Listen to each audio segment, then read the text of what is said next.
तर असं कधी तुमच्यासोबत झालंय का? वाढदिवस तुमच्या आहोंचा आहे आणि गिफ्ट मात्र तुम्हाला भेटलेलं आहे. तर माझ्यासोबत असं झालेलं आहे. काल माझ्या आहोंचा वाढदिवस होता.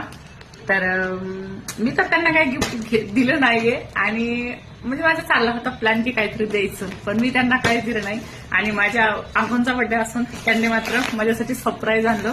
एवढी सुंदर अशी साडी घेऊन आलेत माझ्यासाठी. साड्या असंही मी काही जास्त घालत नाही, म्हणजे मला हँडल होत नाहीत त्या, पण मला ही साडी एवढी आवडली ना, खरं सांगते. आणि मला खूप दिवस झाले बरं का ही साडी घ्यायची होती. मी बोलत होते त्यांना की मला ही साडी घ्यायची आहे, तर त्यांनी ही साडी आणलेली आहे. बघा कशी वाटते सांगा, कारण खूप दिवस ट्रेंडला साडी आहे, ही ट्रेंडिंग चालू होतं या साडीचं.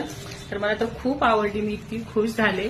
आणि का आवडणार नाहीये? जर न सांगता आपला नवरा जर आपल्यासाठी काही करत असेल तर काही सांगण्याची गरज नाहीये.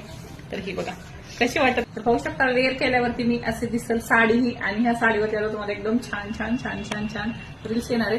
ब्लाऊज काही अजून शिवलेला नाहीये मी, आणि आता विदाऊट ब्लाऊज घालणार आहे, म्हणजे दुसरं कुठल्या तरी साडीवरचं बसेल यावरती, कारण मला घालायची आहे साडी. मी इतकी खुश आहे. कोणाला आवडणार नाही यार, की ज्यांचा पार्टनर असा आहे ना, खरंच नशीब लागतं.